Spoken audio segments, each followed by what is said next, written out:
گروہوں میں بٹ کے رہنا یہ مقصود نہیں تھا، مقصود یہی تھا کہ وہ ایک برادری بن کے رہیں۔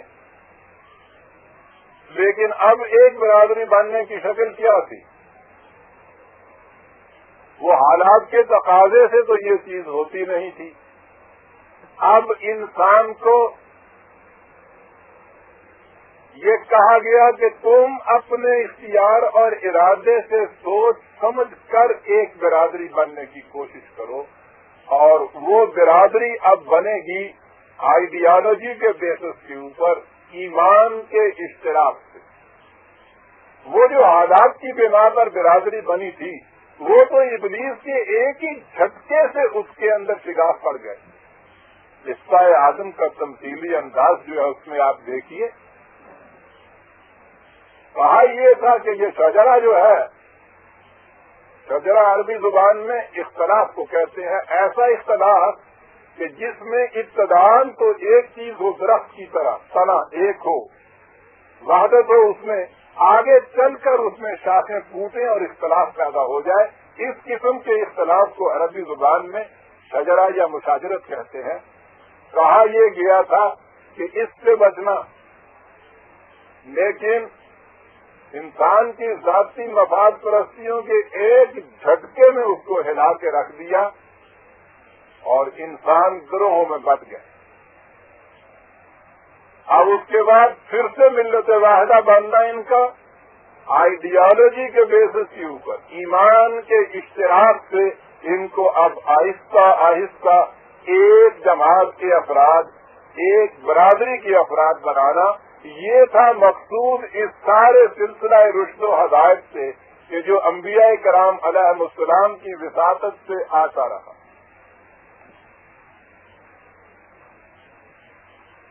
انسانوں کے اختلافات پر نگاہ ڈالیے، سب سے پہلے انہوں نے یہ اینتھروپالوجی والے جو بتاتے ہیں 3 گروہوں میں تو پہلے ان کو تقسیم کیا، کالی نسل کے انسان، گوری نسل کے انسان، زرد نسل کے انسان۔ سامیون نسل، ایرین نسل، حبشین نسل۔ پھر ان نسلوں کے اندر قبائل شروع ہوئے، قبائل کے بعد خاندان شروع ہوئے، اس کے بعد آج کے دور میں انتہا تک پہنچا ہوا ہے یہ تفرقہ، ساری دنیا قوموں کے اندر بٹی ہوئی ہے۔ اگر آپ کہیں انسان تلاش کرنا چاہیں تو کہیں نہیں ملے گا۔ ملیں گے کیا؟ انگلش مین، فرانسیسی، جرمنی، ولندیزی، اٹلی والے، امریکن، کینیڈین، پاکستانی، ہندوستانی، افغانستانی، ایرانی، چینی، روسی، انسان نہیں کہیں ملے گا۔ یہ جو ایک کرنے کے لیے کوشش کی گئی تھی اس میں آپ دیکھیے کہ کہیں انسان ملتا ہے؟ ہندو، بدھ، جینی، عیسائی، یہودی، حتیٰ کہ مسلمان، پھر انسان کہیں نہیں ملتا۔ جس طرح آپ کو مسلمانوں میں مسلمان نہیں ملتا، سنی، وہابی، گلابی وہابی، بریلوی،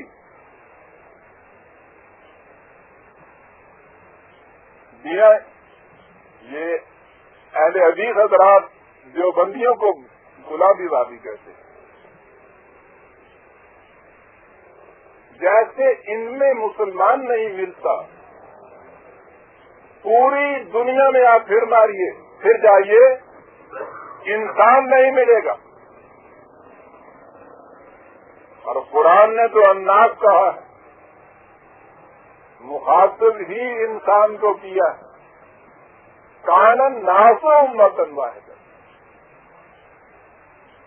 دین کی غرض و غایت یہ ہے کہ ان تمام تفرقوں کو مٹا کر انسان کو انسانیت کی سطح پر لے آئے، ڈنڈے کے زور سے نہیں، خود انسان اسے تسلیم کرے کہ مجھے انسان کی حیثیت سے اس دنیا میں رہنا چاہیے.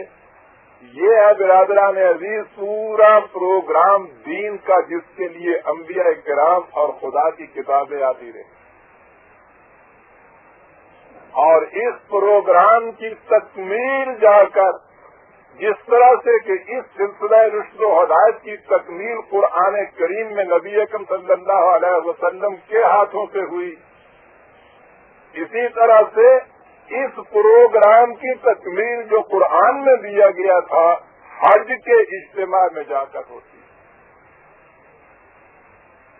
اتنی جلدی نہیں بات ابھی سمجھ میں آئے گی، میرے ذہن میں جو آپ کے دماغ میں آ رہا ہے کہ وہاں تو ہر سال کوئی 14-15 لاکھ کے قریب جا کر وہاں بھی دیکھیے تو یہ ساری تفریقات اسی طرح سے موجود ہوتی ہے، اگر کہ سب کے کپڑے اتار کے ایک بن سلی چادر تو آپ ان کو اڑا دیتے ہیں، لیکن ان چادروں کے اندر جو انسان ہے وہ انسان کی حیثیت سے نہیں، انہی تفریقات کی نسبتوں سے وہاں بھی ہوتے ہیں، جب واپس آتے ہیں پھر وہی کے وہی ہوتے ہیں.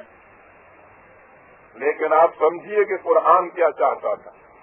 قرآن کریم کی روح سے حج اس پروگرام کی آخری کڑی ہے، جس میں قرآن کریم میں یا اللہ تعالیٰ نے انسانوں کو ان اضافی نسبتوں سے بلند کر کے انسانیت کی سطح پر ایک برادری کی حیثیت سے جینے کا ڈھنگ سکھانا ہے.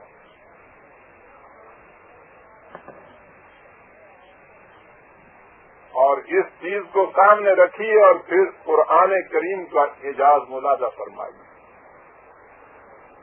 کہ اس سلسلے میں جتنی آیات قرآن کریم میں آئی ہیں آپ حیران ہوں گے کہ ان میں مخاطب انسان کو کیا گیا ہے.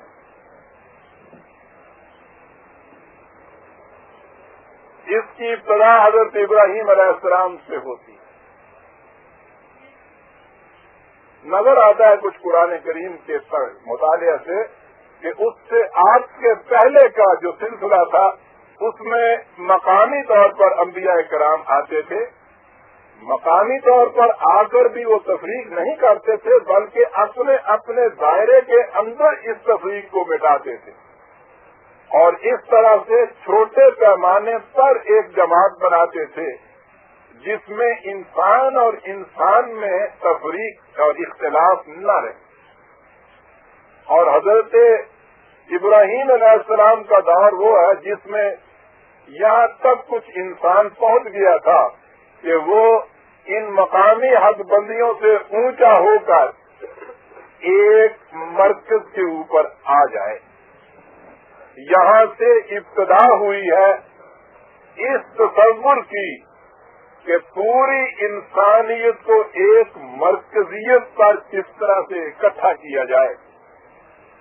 اور آپ دیکھیے گا یہاں سے جو بات قرآن نے کی، پہلی ہی بات وہاں انسان سے شروع ہوئی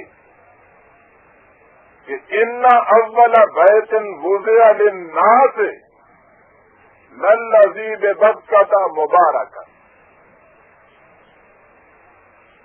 وہ کہتا ہے کہ اس سے پہلے پوچھئے تو کوئی بتائے گا یہ کس کا گھر ہے، یہ کس کا گھر ہے، یہ کس کا گھر ہے. آپ بھی دیکھیے کہ ہمارے امتیازات پہلے گھروں سے شروع ہوتے ہیں. یہ کن صاحب کا دولت قدا ہے، بڑا سا ہوا دولت قدا، چھوٹا سا ہوا تو اس کا گھر، اور چھوٹا ہوا جھونپڑی. لیکن یہ اختلاف کی نشانی پہلے بنتی. پھر یہاں سے آگے چلے جائیے، یہ جو عیسائیوں کا، مندر ہندوؤں کا، توما یہودیوں کا، خان کا صوفیوں کی، مسجد مسلمانوں کی. قرآن کہتا ہے کہ دور وہ تھا کہ جس میں کوئی ایسا گھر جس کے متعلق کہا جائے کہ یہ انسانوں کا گھر ہے، یہ ابھی کوئی نہیں تھا. ان اول بیت وضع